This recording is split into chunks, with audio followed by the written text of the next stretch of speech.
Welcome back to the channel, everyone. My name's Carter, and this is the Toy Enthusiast channel.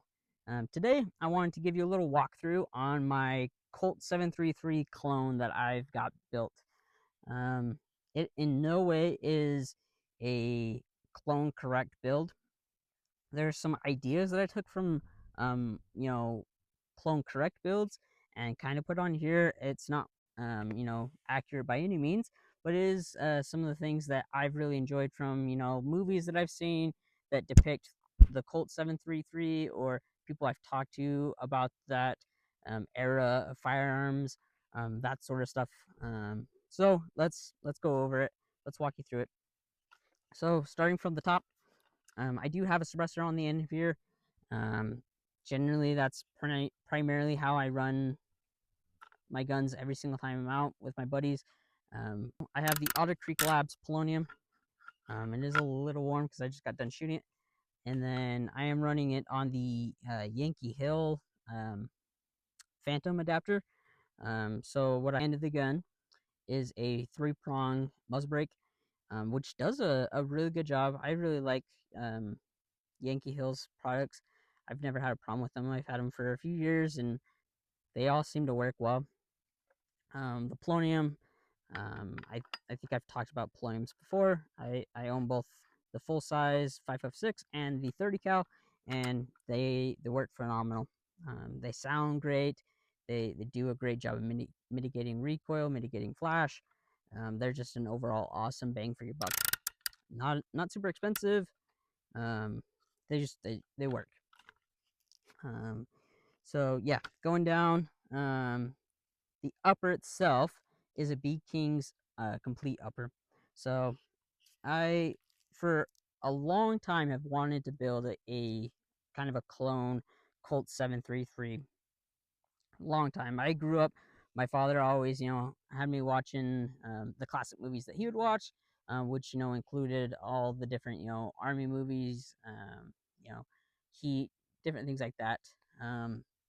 So I really love the look of a carry handle build, and I've always wanted to build one. I have buddies that have them, and a few years ago, I feel like carry handles, they were kind of all the rage. You saw a lot of big YouTubers doing videos on carry handle builds.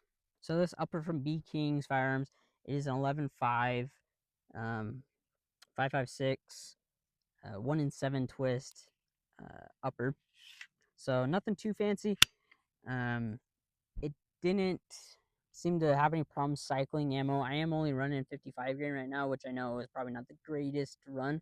Nothing fancy. You can go on to B King's website, type in, actually, I think you can go over to the right of the website, scroll down to the bottom, and go to their retro uppers, I think it is, or retro builds, one of the two, and you can find many of their uppers. They do a whole bunch of different lengths. They do the 14.5s, the 16s, the 18s, 11.5s, 10.5s, all sorts of different builds. But yeah, this was on sale a few months ago, and I finally decided I just need to bite the bullet and build one of these. I luckily already had a lower, like, completely built. The only thing I didn't have in this lower is this trigger and this safety that I have in. So moving back, or I guess up top, we do have a Strike Fire 2. This is the Vortex Strike Fire 2. That's the red and green. Really nothing clone correct about that, of course. It's not an aim point, but also it's way cheaper than an aim point. And really, for me, it does the job. I've never actually owned one of these. I've played around with them. I've sold them, but I've never owned one. And today it shot really well. It held zero pretty well on this mount as well. I didn't have any problems with that. The mount it's sitting on is a Bowtac Picatinny mount, which was really nice. The price overall is a great price. And then one thing I really like about it is the hole in the middle of it is super large. So I'm actually able to see my iron sights really, really well. It's got a really large picture, whereas I've looked at a few other of the Picatinny mounts for carry handles, and they're not as nice, I guess. I don't like the look of them. And then the hole that they have in them to see the iron sights through it just doesn't look the greatest. It's not as pronounced and not as big. So Bowtack did a really good job um, on making this mount. So overall, it did really good.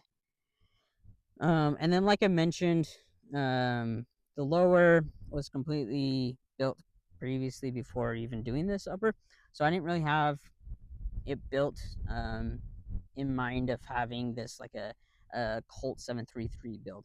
So what do I have on here? I do have the Magpul safeties, and they're okay. I actually don't like them much.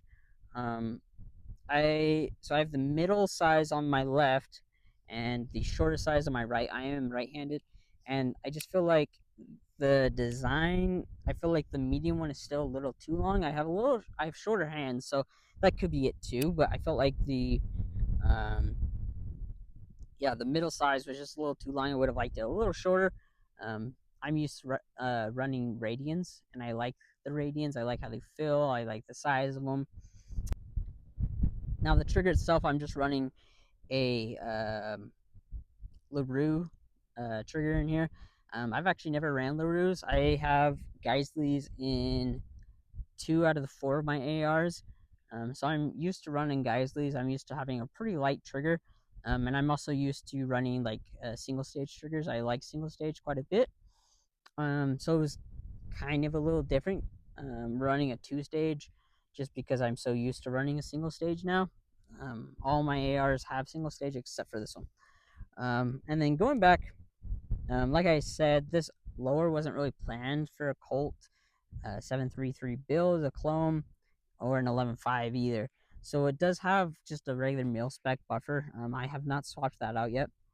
I did notice shooting with and without the suppressor, I did feel a little more, I don't know what you want to call it, I guess a little more recoil um, with this buffer in it. Now, I do think if I were to go a little higher, an H2 or an H3, I think it would do really well. I've got a buddy that's got a clone very similar to this in a 10.5, and he runs an H3 in his, and he says it shoots really smooth. So I will probably try out one of the H2 buffers that I have. If I don't like that, I might just go pick up an H3 and see how that works. And then in the back, I do have just an SP Tactical AB3 brace, I believe was what they call them. So nothing fancy there. But overall, the build, it was super inexpensive build. It was nothing too expensive, really. Something that pretty much everyone could build for a reasonable price. But I mean, altogether, minus the suppressor, I'm probably, I don't know, like $600 or $700 on this thing. So I'm really not, into it a ton, and it runs great. If this is something that you're interested in, I would highly recommend you go on to B Kings, you buy one of their uppers. So, I mean, overall, I would recommend this upper. I'm not getting paid at all to say any of these things. No one is paying me for any of this stuff, but I do think that this is a decent upper. Um, for the money, I think it's something that you would be happy with. I did initially look at picking up one of the H&R Colt upper or Colt clone uppers, I guess, from PSA. They cost a little bit more, but I would say you'd be very happy with those as well. And I think your quality would be a little bit better. If you do want something that's super high quality, you're okay to spend a little extra. PSA H&R complete uppers is probably what I would go with if you're looking for a carry handle upper.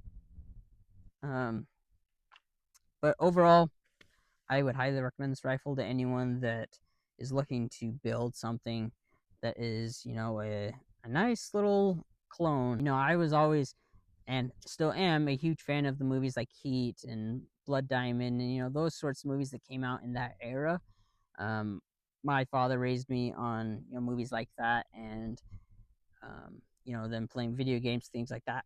I've always wanted something like this. I've never taken the time to build something like this until now, and I'm super stoked. One awesome feature that I would like to point out is the height of this optic. And one thing I failed to mention. So like I said, it is sitting on a Bowtack Picatinny mount. The Strikefire does not come with this low mount that it's sitting on. This is the Vortex single ring 30 millimeter low mount. holds up great. But one thing I want to point out with the Optic is the height is just, it is awesome. I mean, like, you are perfect height. I'm I'm not necessarily one to run my optics super tall. I don't run night vision or anything like that. I wish I did, but I don't have night vision. I'm not that cool.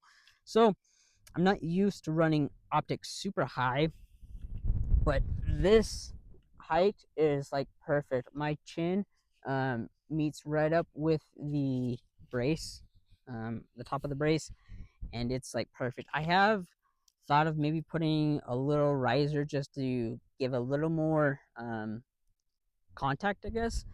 Um, just because, the more contact you have, the more accurate you generally are. But this height is stupid awesome. Like, it's weird for me to get used to it because I'm so used to like a standard height. The optics I generally run, the height wise, it's the standard like Holson Ames height, so it's not super tall. It probably sits where the iron sight is sitting on this guy.